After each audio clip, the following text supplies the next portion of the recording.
jadi artis gede itu, masuk aku nggak berdoa dulu, aku berdoa supaya Tuhan, semoga Tuhan menyembuhkan melalui tangan hambamu.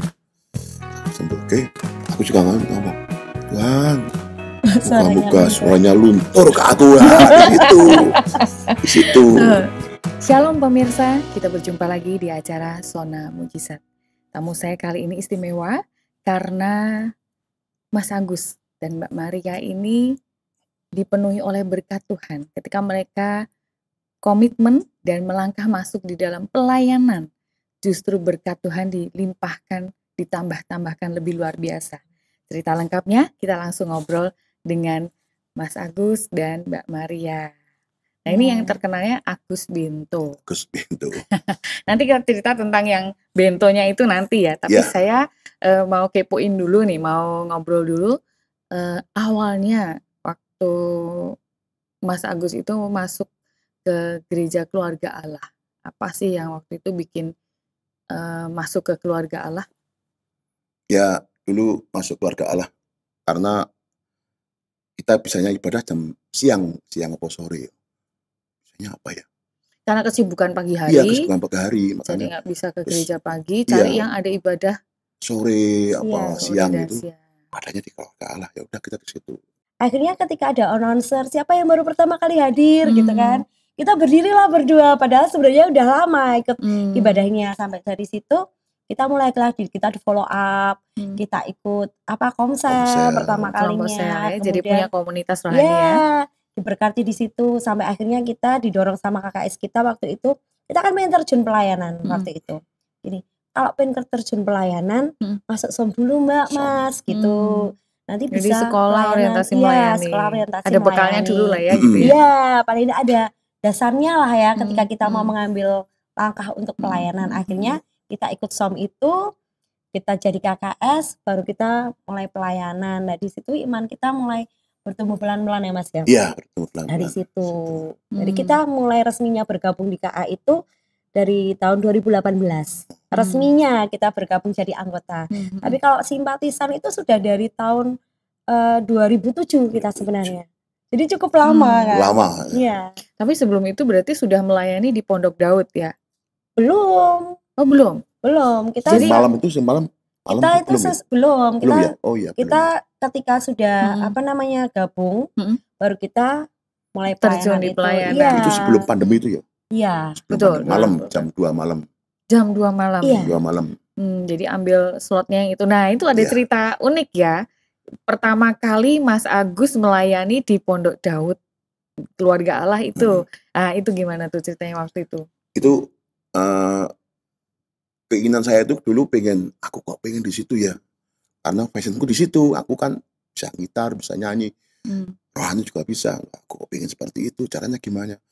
Selesai ada yang petugas turun, aku tanya, Mas, kalau mau pelayanan seperti itu gimana Mas? Wah lama Mas, harus KKS dulu, harus SOM, harus gini. Aduh, lama ya. Prosesnya kok banyak gitu ya. Terus aku bergumul, Tuhan aku pengen buat pelayanan, Tuhan aku pengen seperti itu.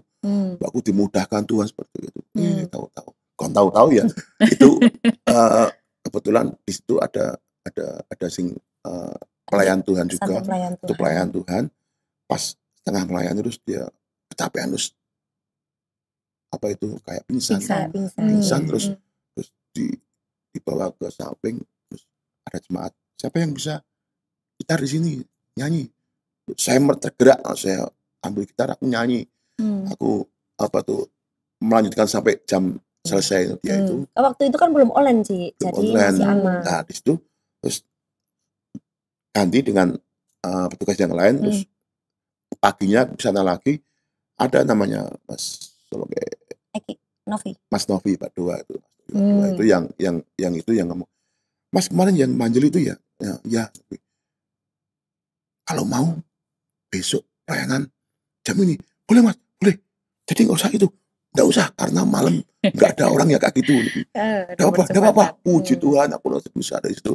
Aku langsung cari lagu-lagu, referensi lagu-lagu tentang penyembahan apa aja itu tak buat list ya, list daftar itu, lagu. daftar lagunya itu. Berapa itu? Wah, hampir 40-an lagu itu. Nanti Ini kalau apanya? tapi habis Itu kalau selesai, artis tuh beralbum-album. iya, habis satu lagu Heeh. tak ulang-ulang, Hmm. kayak lagi ya nanti kan. Hmm. Itu kadang kan sempat jam 2, jam 3, kadang jam 3, 4 tuh kadang nggak datang, kadang kecapean, kadang ngantuk nggak bisa datang, nggak mau banjiri terus sampai jam 5 juga seperti Sampai itu. misbah doa pagi sih. Misbah doa pagi sering nggak Jadi gitu. bablas Mm-mm. 4 jam. Iya, Udah terlatih berarti tangannya, udah terlatih itu. suaranya ya. Iya. Jadi konser tunggal bisa dong ya. Wah, Karena 4 jam itu ya. tapi di situ enak kemarin. Dulu waktu itu kan kadang ada setiap kita selesai ibadah pulang tuh pasti ketika kasih roti semir, kadang buah gitu. Nah, terus ada kisah perjalanan Mas Agus dan Mbak Maria ya, di mana waktu itu sehari cuma pegang 10.000 katanya. Itu ceritanya gimana? Wah, itu ya kan kerjaku kan ngamen nyanyi di kafe-kafe di mana. Nah, kebetulan saya reguler di situ tuh kan kebanyakan semua outdoor semua. Tempatnya outdoor. Jadi kalau hujan ya nggak ada yang datang. Jadi off. Jadi sebenarnya bukan nggak ada kerja gitu ya. Sebenarnya ada. Tapi karena kondisi yang tidak memungkinkan. Kadang kan ya kita nggak bisa menyalahkan siapa-siapa ya. Kita doanya kan Tuhan berkati supaya nanti sore cuaca cerah. Saya datang banyak, aku dapat berkat. Ternyata jawabannya lain, mulai juga hujan terus biat. Itu sampai hampir setiap kali aku datangku nyanyi, mau perform malah hujan. Yang lain yang lain harusnya di tempat lain yang indoor pun harusnya saya main, maaf libur dulu ya karena karyawannya capek semua. Jadi kita diliburkan. Waduh. Terus cadang hampir 4 bulan kemarin. 4 bulan. Apa sih rasanya waktu itu? Kayaknya ya kok ya gini terus tuh Tuhan gitu. Gini terus Tuhan gitu gak sih? Tapi yang penting jangan sampai mengeluh. Karena yang penting itu kita mengutamakan Tuhan dulu. Kita cari uang di luar itu kan membawakan lagu Iwan Fals. Tapi yang penting tiap hari kita tetap konser untuk buat Tuhan dulu. Yesus. Saya konser buat Tuhan Yesus. Itu sepenting itu. Jadi saya tuh sepenting mempersembahkan untuk Tuhan dulu. Walaupun aku nggak dapat job, sepenting aku ini dapat harinya aku bisa melayani Tuhan. Walaupun aku tetap pasrah, walaupun itu sesuatu apapun aku nggak dapat uang pun, sepenting utamakan Tuhan dulu. Apa sih yang bikin Mas Agus sama Mbak Maria tuh merasa harus mengutamakan aku harus konser untuk Tuhan dulu sebelum aku konser di tempat lain? Ya karena penyertaan Tuhan tuh begitu melimpah-limpah. Walaupun kadang secara kita lihat kita nggak dapat apa-apa, kita nggak dapat, tapi secara Tuhan, fisik nggak kelihatan. Tapi rasanya di hati itu beda loh. Beda. Kita kayak gini, carilah kerajaan Allah maka semuanya akan ditambahkan kepadamu. Nah, itu yang kita pegang. Dulu kan Mas Agus merambah di Solo itu setelah COVID sebenarnya. Jadi sebelum COVID itu jobnya Mas Agus, puji Tuhan, kebanyakan di luar kota. Jadi kita punya WO sendiri, kita punya EO sendiri seperti itu. Malah jarang di Solo sampai akhirnya COVID semuanya kan putus ya saat itu. Sudah nggak boleh ada acara hajatan, nggak boleh ada acara apapun. Kontak fisik sangat-sangat dibatasi. Iya, sampai akhirnya cut semua di situ sampai ada 10 sampai berapa belas job lah itu cancel semua. Selama 2 tahun pandemi itu otomatis kita nggak ada pemasukan. Kita menggali itu hidup dari uang tabungan sebenarnya. Sampai saat itu kita udah biasa. Ya udah terserah Tuhan lah. Tuhan mau pakai kita seperti apa. Waktu itu kita belum pelayanan yang setiap hari. Sampai akhirnya ketika kita ambil pelayanan tiap hari, secara manusia apalagi kita perempuan ya Ci ya. Pasti kan mikir aku besok makan apa ya. Ya kan, listrik belum kebayar gitu. Tapi puji Tuhan punya suami yang sportif gitu loh. Jadi gini, ketika kamu mikir kayak gitu, Mas Teh, besok kadang kan ya suami istri, Mas besok harus bayar ini ya, ini ya, ini ya, ini ya, gitu. Dia bilang gini, ya udah toh pasrah ke sama Tuhan, dia bilang gitu. Aduh nangis. Ya udah pasrahin sama Tuhan. Ketika kamu mikir terlalu keras, Tuhan aku harus gini, apa bakal merubah kenyataan? Enggak kan gitu. Ya udah kita jalan sama Tuhan dan puji Tuhan sampai sekarang kita nggak pernah kekurangan. Maksudnya hidup kita mungkin memang tidak berkelebihan, tidak berkelimpahan secara wow gitu ya. Tapi ketika kita butuh itu pas ada. Jadi hidup kita pas-pasan ya. Ketika kita pas butuh, pas ada. Pernah kadang kita kan rutin ngasih per 10-an. Kadang ada gejolak ketika kita mau kasih per 10-an, padahal aku butuh gitu loh. Kadang ini, Tuhan, apa tak pinjem sih ya buat gini ya. Kadang kan mungkin secara logika gitu. Secara manusia kan ada gitu. Oh Tuhan udah tahu niat kita gitu. Tapi secara kita udah komitmen, ya udah seberapapun itu oke, kita per bulan. Pernah kita pulang dari gereja itu toh, Ci. Ketika kita per bulan kita cuma bawa 2.000 buat parkir. Tapi hebatnya Tuhan kita besoknya diganti 10 kali lipat. Dari apa yang kita persembahkan, dan itu dari jalan yang nggak pernah kita pikir gitu. Jadi ketika kita habis-habisan buat Tuhan itu nggak akan mau berhutang sama kita. Amin. Betul. Itu yang kita pegang berdua. Puji Tuhan punya suami yang maksudnya kita mau tumbuh sama-sama. Ketika Pondok Daud di sini off, kita tuh berdua tiap malam loh, Ci. Pondok Daud di rumah. Kebetulan pas pandemi itu gula saya tinggi banget. Gula saya sempat 540. Ya, tinggi. Jadi saya sempat stres. Karena kan waktu COVID itu kan sing paling diserang itu kan itu toh. Apalagi sing komorbid tuh ya. Betul, kayak diabetes, kayak itu seperti itu. Wah, aku sempat berserah tuh. Tuhan, nek aku disembuhke, aku mau pelayanan.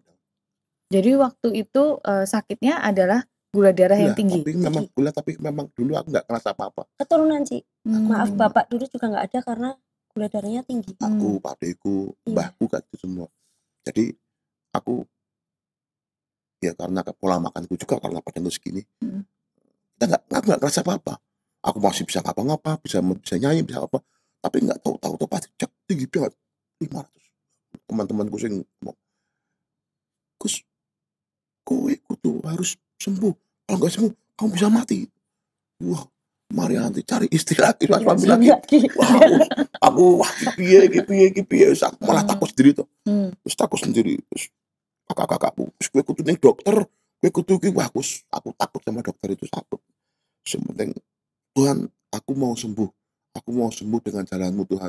Aku mau dari situ tetap, aku juga enggak pasti kita doa tok enggak, tapi kita juga harus berusaha. Ya, aku juga doa, aku juga harus mulai olahraga, aku mulai makan nasi merah. Sayurnya tuh tak suruh buat kayak sayur tapi tanpa bumbu itu loh. Kangkung itu nggak ada bumbunya. Aku hampir 6 bulan berturut-turut aku tiap hari aku di luar tuh aku mesti berjemur tuh dari jam 10 sampai jam 12 sampai kosong. Tapi di situ gula darah, tensi, kolesterol grok kabeh turun semua dulu. Habis itu, wah, puji Tuhan, aku berkati. Tapi kan, habis itu aku langsung baru sembuh, aku tetap tetap melakukan seperti itu karena udah kebiasaan. Aku turun sampai turun 30, hampir 40 kilo berat badanku itu. Cuman ya gara-gara itu, habis itu juga karena pertolongan Tuhan. Aku sudah ngomong, Tuhan, nek aku disembuhkan, aku mau pelayanan Pondok Daud. Terus dari situ, setelah selesai itu pandemi, aku sekarang Pondok Daud. Bahkan sekarang nggak pernah kontrol makanan, malah kadang dapat apa ya dapat, makanya kita makan itu pas pengen ngecek gula darah, normal terus kemarin sekarang. Puji Tuhan. Puji Tuhan, nggak pernah naik plus. paling pol naik 140. Itu masih normal. Kadang 90, 80, 100 gitu Dok. Tiap hari gitu. Ya mungkin Tuhan sudah memberkati. Gue pakai kesembuhan, Jadi tapi kamu aku layan pengen aku. janjimu piye lah seperti itu. Aku pengen melayani Pondok Daud di sini. Nah, kisah-kisah pada saat melayani di Pondok Daud itu loh. Iya. Nah, itu Gimana? banyak cerita. Iya. Ada kisah apa saja sih yang maksudnya yang berkesan ya, yang Pas berkesan kita ketika melayani Pondok Daud ya, melayani. banyak banget. Ya, kebetulan sempat kita punya anjing. Anjingku kita mau berangkat Pondok Daud, anjingku keluar, lari, nggak ketemu. Sayangan kita berdua itu. Waduh, iki piye. Sing penting dia berangkat ya kurang 5 menit. Udah harus sampai gereja. Wah, dia nggak konsentrasi. Kita tugas 2 kali. Jam pertama itu kita nggak konsen sama sekali. Terus dia nggak konsen, dipikir jemaat tuh, wah Mbak Maria nangis tuh mesti, wah itu. Karena terjamah. Ternyata itu nangis gara-gara itu anjingnya itu Anjingnya bilang, kemana? habis jam pertama itu kan, wah keluar nangis, gimana Mas aku. Yang penting dia pasrah. Yang penting aku percaya ki namanya si Omen. Anjingku namanya Omen. Engkau tetap ketemu Tuhan akan memberkati.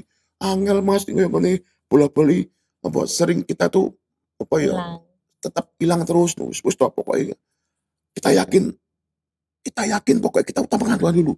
Setelah kita ke gereja kita nanti cari nggak ketemu Mas ya gitu, ketemu. Jadi pengalaman sebelumnya setiap kali punya anjing hilang. Apa namanya? Keluar, lari. Gitu. Nggak bisa pulang dia. Nggak pulang. Diambil orang soalnya. Oke. Jadi yang ini punya kekhawatiran yang sama. Iya. Lah habis yang kita pas pelayanan yang kedua. Fokus punya penyembahan tuh. Dia tuh kok sibuk dengan ininya. Tuhan maafkan aku. Dia langsung nyanyi sambil pujian. Udah sukacita nih wajahnya nih. Kenapa ya? Omen ketemu. Langsung pas kita nyanyi langsung. Omen ketemu. Di bawah orang. Nanti kita ambil. Wah, langsung. Wah, terima kasih Tuhan langsung gitu.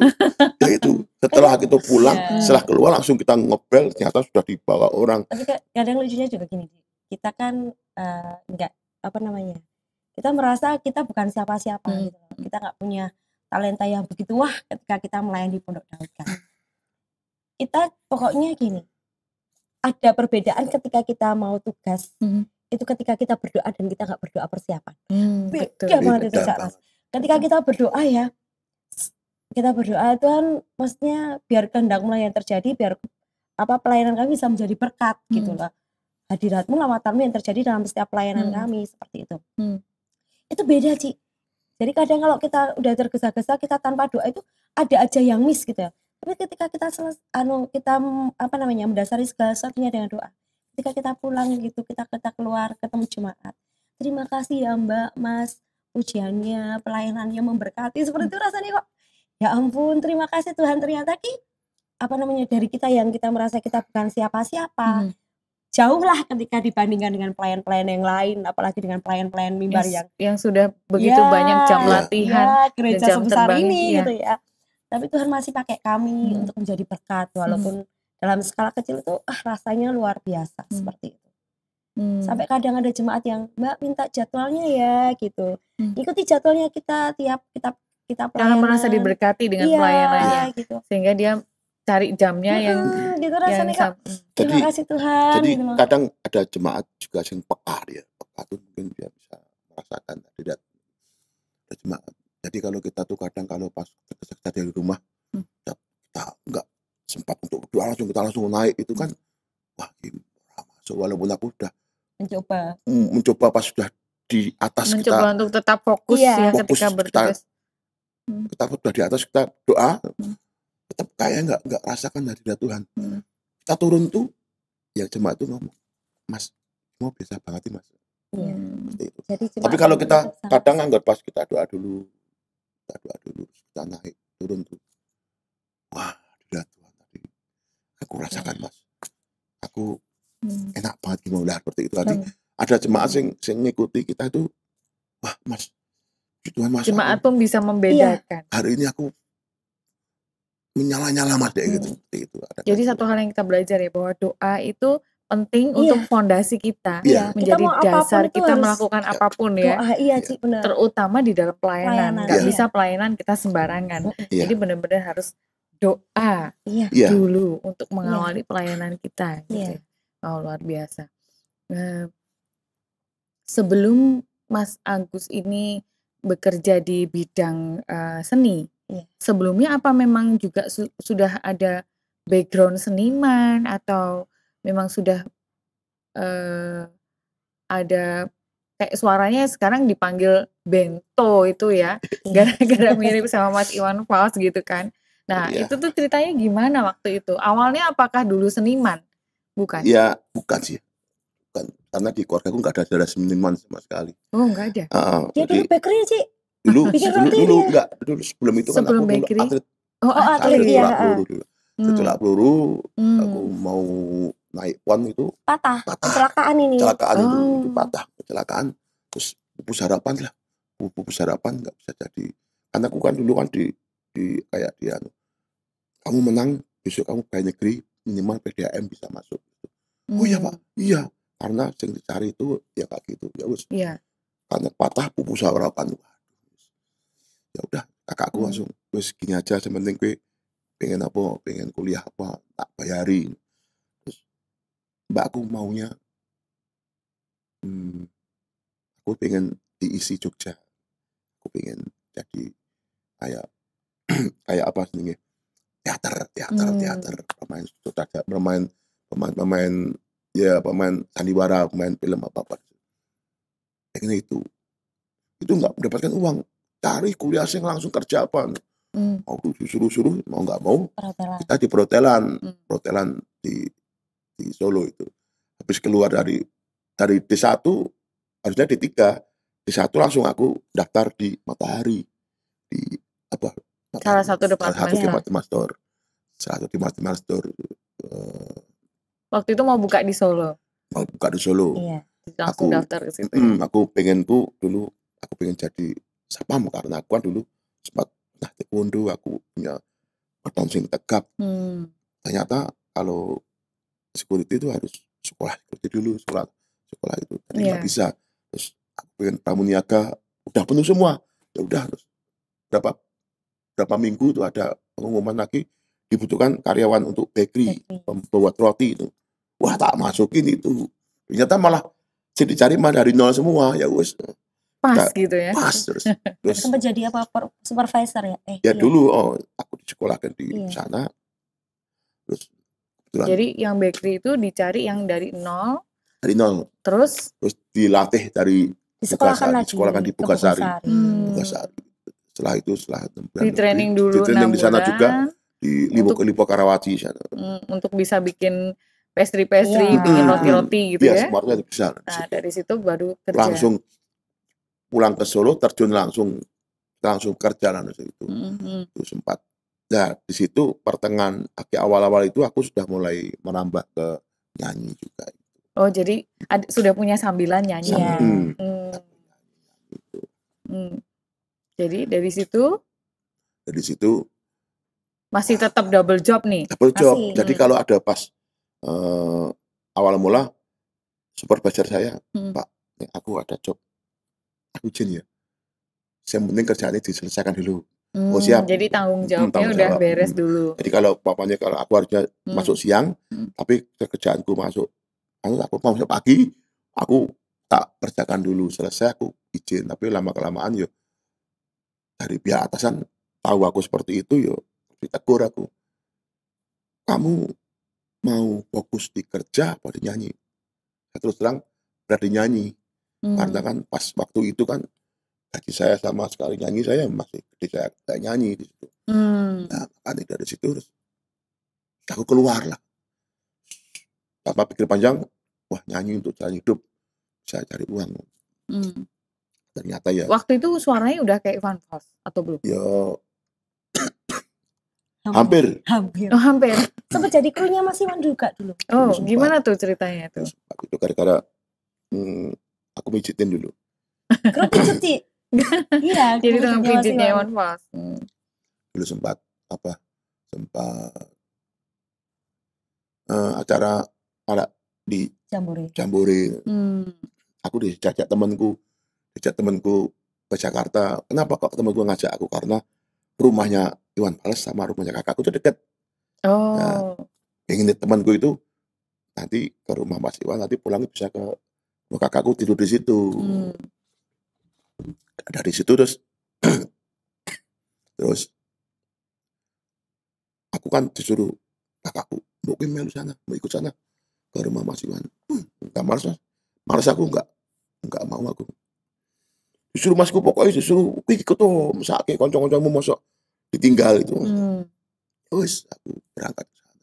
Ternyata pas saat itu kebetulan Mas Iwan hari terakhir dia sambutan. Tapi dia nggak bisa sambutan karena kepalanya kayak tengeng gitu apa namanya? salah tidur ya. Salah tidur itu. Terus baru aku dengar tuh, kenapa? Itu Mas Iwan nggak bisa ngomong. Salah tidur karena. Aku bisa nyembuhin. Bisa. Temanku langsung ke sana nemui panitia. Ada temanku dari Solo bisa nyembuhin. Ya wis. Aku dipanggil ketemu Mas Iwan. Aku di situ malah belum tahu Mas Iwan yang mana. Ada Mas Iwan, ada Dik Doang juga, ada siapa? Mas Iwan nih, bukan Mas Iwan itu. Oh iya. Enggak tahu. Aku mujitin.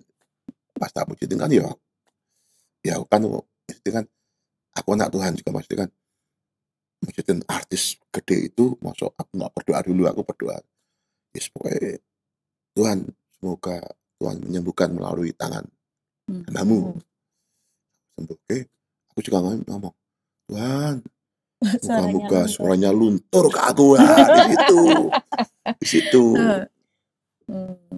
Sembuh. Terus kebetulan tahun berikutnya ada acara Jambore lagi. Aku ikut. Mas Iwan ketemu. Dulu yang mujitin aku ya, nanti lagi ya, tangan sama punggung. Ya, tak ada lagi di situ. Wah, kayak kita tuh, yo, tambahinnya gen terus. Aku tiap berapa kali main ke rumah itu, aku mujitin, tak ada terus selama kelamaan yuk. Luntur tenan ya. Iya. Luntur tenan suaranya ya. Nah, terus dapat panggilan Bento itu loh dari mana? Ya kebetulan kan aku dulu kan punya band namanya Bento House Band. Dari mana nama itu? Kita kan karena itu ngefans sama Iwan Fals. Ya memang Bento kan Iwan Fals gitu loh. Bento kan memang nama lagunya Iwan Fals, teman. Kita kan kenapa kan namanya Bento, karena rumahku dulu kan buat base camp. Namanya Bento House atau Bento House atau base campnya itu. Nah dari itu yuk kita buat band yuk. Namanya apa? Yuk kiwai Bento House. Yus Bento House. Nah, dari situ kan masih eranya Pak Jokowi. Seperti itu Pak Jokowi, Pak Rudi itu.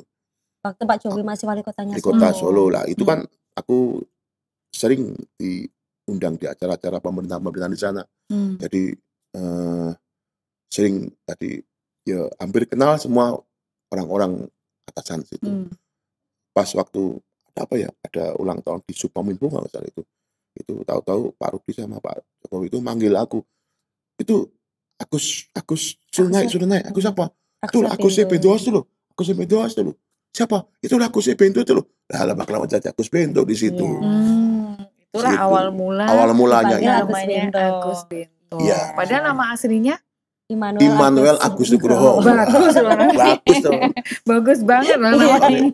Bento kan. Aku tanya sama Mas Iwan, Mas, Bento dari kata apa? Bento itu aku artinya punya nama ayam, namakan Bento.